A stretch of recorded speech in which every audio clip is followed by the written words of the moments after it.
WrestleMania is the biggest show of the year, but does that make it invincible? Does it bollocks? WWE are more than willing to hurt it if greater gains can be made later on, even if the immediate result is one of scorn, fury, and a cute little protest hashtag. I'm talking about you, cancel WWE Network. Anyway, today, I come armed to you with the evidence to prove it. Note that the titular greater good comes from WWE's perspective and not mine. While a handful of these examples did work on some level, others failed. Completely. So let's get into it. I'm Andy for What Culture Wrestling, and here are 10 times WWE sacrificed WrestleMania for the greater good. Number 10, moving WrestleMania 36. To begin with the obvious, WrestleMania 36 will not go down in Tampa, Florida, but in an empty WWE Performance Center across 2 nights on Saturday the 4th of April and Sunday the 5th. WWE had their hands forced by the ongoing global crisis. Now, the difficulty with this situation is that it changes daily. There's new information emerging all the goddamn time, and there's every chance that by the time you're watching this video, everything could be entirely different.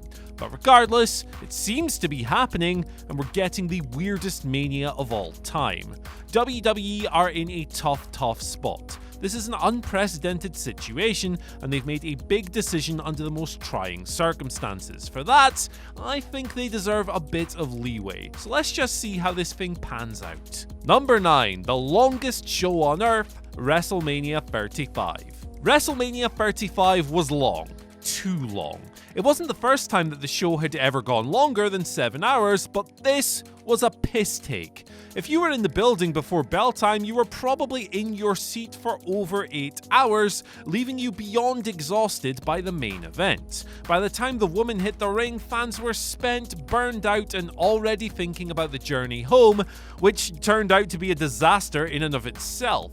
WWE informed transport companies that the show would be over an hour earlier than it actually was, and so 12,000 fans were stranded in the pouring rain, forced to fork out hundreds of dollars for surging Uber rides, all because there weren't enough trains left. It was a complete and utter mess, and yet WWE probably saw this as a small price to pay to ensure that everything on the show got the time they thought it deserved. Perhaps this was the case on tape, but in person, Mania 35 was a logistical nightmare. Number 8, Brock Lesnar wins at WrestleMania 34. Everything about the road to WrestleMania 34 gave the impression that it was going to be a Roman Reigns coronation. Now, it may not have gone down particularly well, but the entire storyline with Brock Lesnar felt like a setup to get the big dog to slay the beast incarnate, take the WWE Universal title, and celebrate as the show went off the air, no matter how the crowd reacted. But that didn't happen. Instead, Lesnar bludgeoned his way past Reigns in a maligned main event, then again in Saudi Arabia, with Roman not taking the strap until SummerSlam 2018. Now, in Vince's mind, the greater good here was probably ensuring that the show of shows didn't go off the air to choruses of boos for the 2nd year running, though the sense of WTF that greeted Lesnar's win probably didn't taste any sweeter. Number 7, The Undertaker's fake retirement at WrestleMania 33. If nothing else, the main event of WrestleMania 33 was sad. The Undertaker's performance was hard to watch. Never before had he looked so mortal as he slopped his way around the ring in slow motion, his advanced years and failing body rendering the 23-minute runtime completely untenable. Now, Roman Reigns did work really hard to get something out of him, but he couldn't, and the match failed. A desperate attempt at saving the show from going off the air to mass boos saw Taker hold what looked very much like a retirement ceremony. He folded his coat, he took off his gloves and laid them in the ring with his hat, departing the squared circle seemingly for the last time. A somber mood took hold of the building. This was it. The Undertaker's last ride. It was over. Except it wasn't. The Undertaker returned to WWE 9 months later, and the whole thing was a stunt. Number 6, The Undertaker vs. Shane McMahon from WrestleMania 32. As WrestleMania 32 struggled for both ticket sales and excitement, Vince McMahon looked to the place he knows best, his family tree. In came his son Shane for a previously unplanned story with The Undertaker. The two were going to meet in a Hell in a Cell clash, stipulating that if he lost, Shane would hand over a lockbox containing his father's deepest, darkest secrets to the WWE chairman. If he won, however, he would presumably unleash them upon the world, and Vince would never be the same again. Shane lost, the lockbox was never spoken of again, and that was that. The outcome is barely a footnote in WWE history, but regardless, booking Shane had the desired impact. WrestleMania's lagging ticket sales were spiked as soon as the match was announced. In the end, it was a big objective success as far as business goes, but the sacrifice was the match itself. Shane vs. Taker was a certified stinker and a colossal time sink at over 40 minutes when you include the ring entrances and video packages. Was it a sacrifice worth making?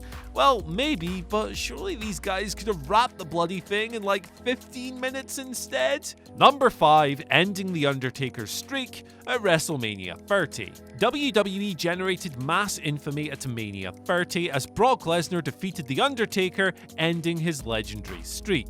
It was at times a tough match to watch, but the moment itself was even tougher. Once the shock subsided, the reaction was one of disgust. Had WWE really given the rub of becoming the first person to ever upset the dead man at Mania to a money-hungry part-timer? Well, yes, they had, and their justification was pretty simple. This was a genuine star-making moment in an era short of them. In besting The Undertaker, Lesnar ascended to special attraction status, transcending traditional roster tiers as his own prestige and credibility were taken to new levels. And sure, while the ensuing run has been typically divisive, WWE will see it as a success. Brock remains one of the few wrestlers on the roster still capable of moving the needle and driving ticket sales on his own, and much of that comes from Mania 30. Number 4, twice in a lifetime, WrestleMania 29. Announced a full year in advance, The Rock vs. John Cena at Mania 28 was a big-time money spinner and an all-round smart move. The once-in-a-lifetime billing told you that this was the only chance you were ever going to get to see these men collide. This was it, fans. Tune in now or miss out on Cena vs. Rock forever. Right? Nah, of course not. Rock vs. Cena 2 went down at Mania 29.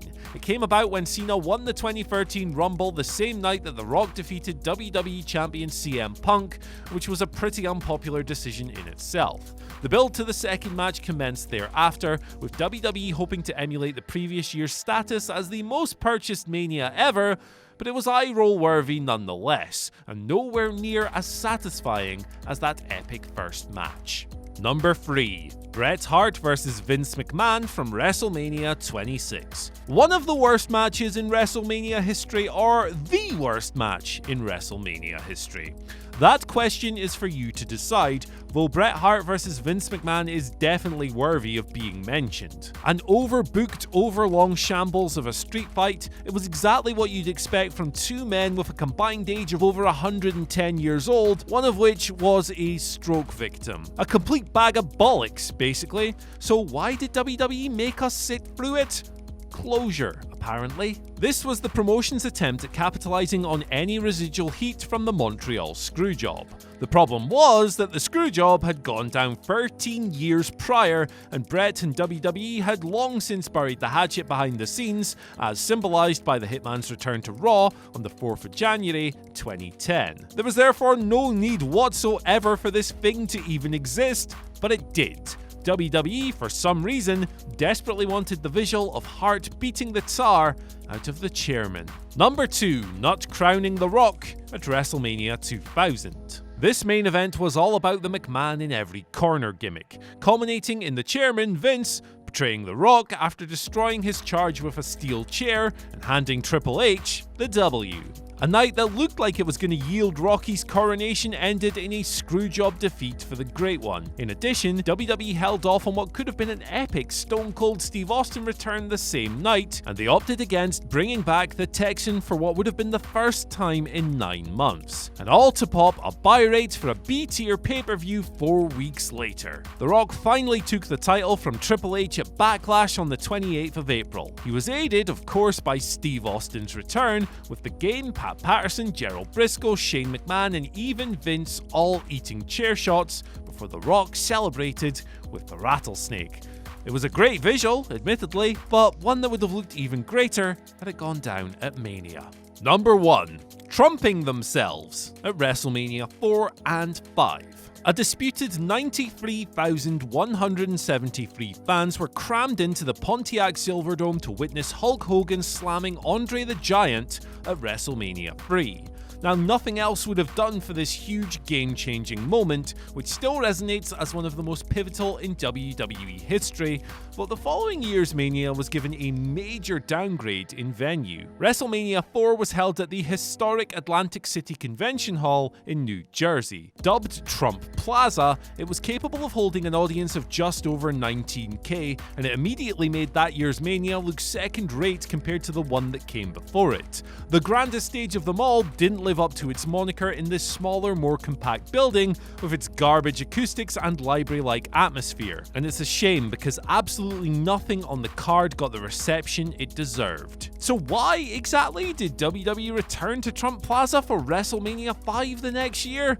Well, baby, it's pretty simple. It was all about that Trump money. The future Hall of Famers' sponsorship of WWE was so valuable to them that they willingly sacrificed WrestleMania's big show feel for the second year running, despite the long-awaited headliner pitting Hulk Hogan against Randy Savage as the mega powers exploded. I mean, surely, if you're going to put any match in a big arena, it would be that one, right?